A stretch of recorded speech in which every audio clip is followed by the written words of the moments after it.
বলেন না বাজান নামাজ পড়া লাগবে নি? এক শুক্রবার আর আরেক শুক্রবার, হ্যাঁ আসেনি? কয় না, নাই মনে হয়। আপনাদের এদিকে নাও থাকতে পারে, আমাদের ওইদিকে আছে দায়েমি মুসল্লি স্যার। আরো 3 প্রকারের মুসল্লি আছে। এক হলো শুক্র আলী, না এদিকে। আরেক হলো রমজান আলী, আরেক হলো কোরবান আলী। শুধু শুক্রবারে শুক্রবারে মসজিদ, পুরা সপ্তাহের খবর নাই। রমজান মাস আসলে মসজিদ, কোরবানি ঈদের দিনে মসজিদ, আর মসজিদ লাগে না এমন মুসল্লি ঈদের নামাজ পড়তে আসছে, কোরবানি ঈদের নামাজ ফজরের নামাজও পড়ে নাই। বাংলাদেশে এমন পাবলিক নাই। সুবহানাল্লাহ। হ্যাঁ, এই সকাল 8টায় 9টায় দিছে ঈদুল আজহার নামাজ। আমাদের দেশের মসজিদ কমিটিরা পারে না শুধু ঈদের নামাজটা জোহরের নামাজের সাথে পড়ার জন্য। কথা বুঝাইতে পারি না।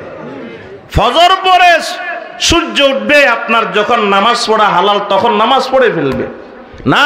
9টায় দিবে, 8টায় দিবে ঈদের নামাজ, ঈদুল আজহা। নামাজ পড়তে পড়তে আর কবর জিয়ারতে চলে যাবে 10টা। 10টার পরে আবার বাড়িতে রশি ধরতে আর গরু হতাইতে লাগবে 11টা। এরপরে জবাই করবে রুহু যাইতে 11:30। 12টার থেকে শুরু করবে কুড়াকুড়ি। জোহর গেল, আসর পর পর্যন্ত গোস্ত কুড়ে, এমন প্রমাণও বাংলাদেশে আছে। তো জোহর গেল কই, তোর আসর গেল কই? মাগরিবের পরে রহমতনগরের দোকানে বৈশা পায়ের উপর পা তুলে বাবা আমার গরুর তো আজকে 3 মণ গোস্ত হইছে।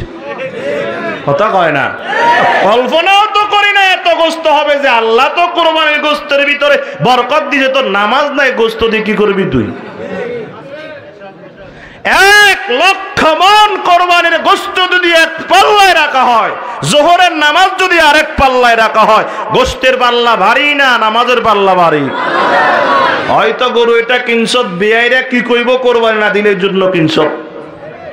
কথা বুঝাইতে পারি না।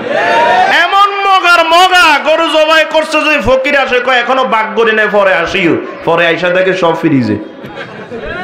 কথা বুঝাইতে পারে না। আসেনি এ বাংলাদেশে এমন পাবলিকে তো আছে, এক কোরবানির গোস্ত আরেক কোরবানি খায়।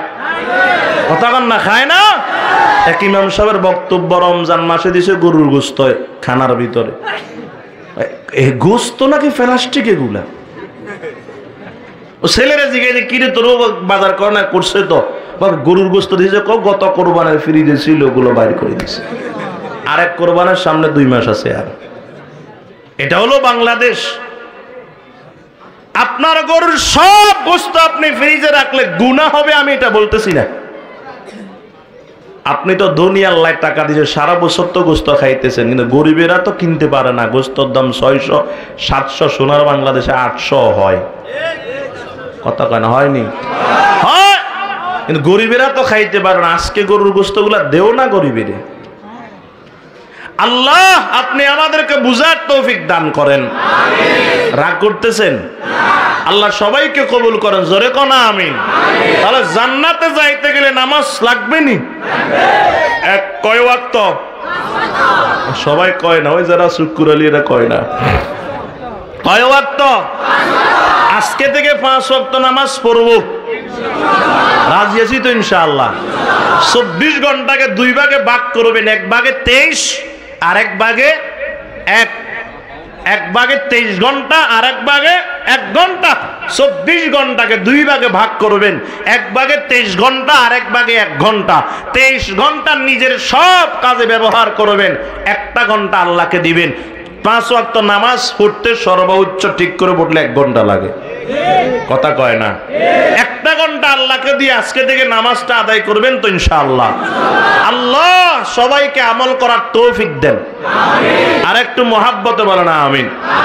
ও মুসলমান আমার বাবা, খেয়াল করেন, এই গেল 1 নাম্বার সবর আলাল ইবাদা। ইবাদতের ক্ষেত্রে সবর। যদি ইবাদতের ক্ষেত্রে সবর করতে পারি, সবর করে ধৈর্যের সহিত যদি ইবাদত করতে পারি, তো পুরস্কার দিবেন আল্লাহ। কি দিবেন? জান্নাত। বলেন কি দিবেন? 2 নাম্বার খেয়াল করেন বাবা, 2 নাম্বার সবর আনিল মাসিয়া। 2 নাম্বার সবর হলো সবর আনিল মাসিয়া, গুনাহের থেকে সবর। এরে বাজান, যার কাছে যৌবন আছে তার গুনাহ করতে মন চাবেই, এটাই স্বাভাবিক। ঠিক নি? তবে একদল যৌবনের তাড়নায় গুনাহ করে ফেলবে, আর একদল গুনাহ করতে চাইলেও গুনাহ করবে না, গুনার থেকে সবর করবে। কতক্ষণ ঠিক কিনা?